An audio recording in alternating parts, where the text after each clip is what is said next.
किले की सबसे ऊंची बुर्ज से नीचे देखने पर पूरा इलाका अंधेरे में डूबा दिखता है। लेकिन पहरेदारों की एक पुरानी कथा है, अगर कोई वहां अकेला खड़ा होकर जय माता कह दे तो अचानक ठंडी हवा के बीच चंद सेकंड के लिए चंदन जैसी खुशबू महसूस होती है। लोग इसे मां शारदा की कृपा मानते हैं कि किले में चाहे कितनी भी हिंसा हुई हो, देवी की छाया उसे संतुलित रखती है। और सबसे रहस्यमय बात, सूरज निकलने से ठीक पहले का समय। कई बार यात्रियों ने बताया कि उस वक्त किले की दीवारों पर परछाइयां चलती दिखती हैं, जबकि आसपास कोई नहीं होता, जैसे इतिहास अपनी आखिरी पहरेदारी कर रहा हो।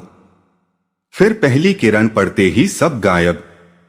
रायसेन का किला सिर्फ पत्थर नहीं है, यह युद्ध की चीखें, प्रार्थनाओं की गूंज और अधूरी कहानियों की सांसों से बना है।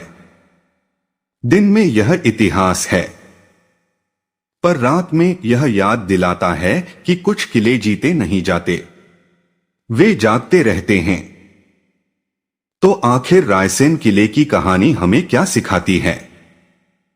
यह दुर्ग सिर्फ राजाओं, युद्धों और जीत हार का इतिहास नहीं है, बल्कि यह उन भावनाओं का स्थान है जो समय से भी ज्यादा मजबूत होती हैं। साहस, आस्था, बलिदान और स्मृति।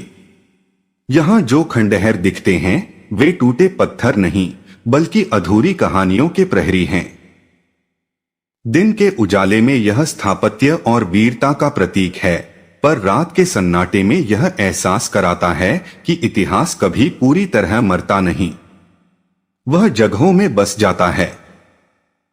रायसेन किला हमें याद दिलाता है कि सत्ता मिट जाती है, नाम धुंधले पड़ जाते हैं, पर जो लोग अपने विश्वास और सम्मान के लिए खड़े रहे, उनकी उपस्थिति समय के पार भी महसूस होती है।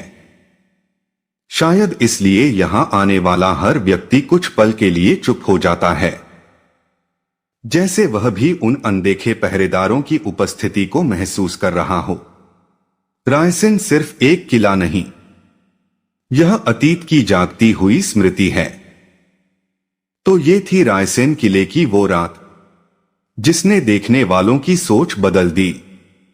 कुछ जगहें सिर्फ देखी नहीं जाती, महसूस होती हैं, और रायसेन किला उन्हीं जगहों में से एक है।